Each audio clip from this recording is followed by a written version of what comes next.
and we'll talk about well-established businesses beyond that.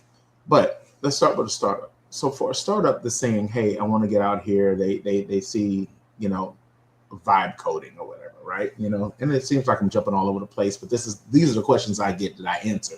But you know, me being the professional that I am and the business person I am, I like to get another expert on with me, so that way, you know, you can know I'm not just telling you this, right? So for a startup that comes in and says, "Hey, I want to kind of go in. I see all of these tools. I see all these courses about 10x your business. Do this, do that." They simplify it, even though for you and I it may be pretty simple.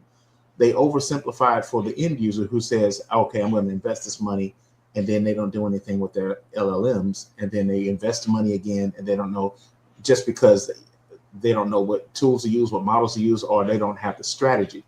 How would you approach a startup with a strategy, you know, that might actually be a deep mind for business in getting AI implemented from the start? Yeah, I think if you look at the startup economy, um, some startups are anti-education. So that 20-year-old who say, I'm not going to university, I'm not doing that. I'm not taking on a loan for however many months of years in of my life, paying Mm-hmm. off that debt. There's Mm-hmm. no success outcome. So if you think about it from a business perspective, you should be doing the same thing. A 20-year-old is asking, is a 4-year university worth it for me? Same with a business owner. Is it worth it for me to go to school for 8 weeks to learn about some universal use case, then come back to my business, then realize that universal use case has nothing to do with my business? Right? You took out the money to pay for that course and you spent the time there, but at the end you realize that that's not really what you needed. What you needed was a strategical understanding, not a tactical deployment understanding, right? You're Mm-hmm. not deploying an AI system, you are babysitting an AI system. Two different understanding of that, right? Mm-hmm. So when you're a maintainer versus a practitioner versus a developer, you have to know what it is that you're supposed to do. But nobody can teach you that unless you have a personal time into that space. Or say, for example, I sit down with AT and I ask him, hey, what business are you running? Why is it run this way? And how does it change with AI impact? How do you run it Mm-hmm. differently with AI? What happens to your CapEx and OpEx 5 years from now versus how it is today? Now we're talking in within an hour, I can give you 45 different ideas. And now for next 3 hours, we can sit through those 45 ideas and say, none of these things exactly applies to you except for these four and a half ones, right? Four and a half means three of them you will execute by tomorrow, and one of them you just have to hold on to because that's the whole strategy behind it. Because we're going to reverse engineer from 5 years in front of you to say, what can you do today?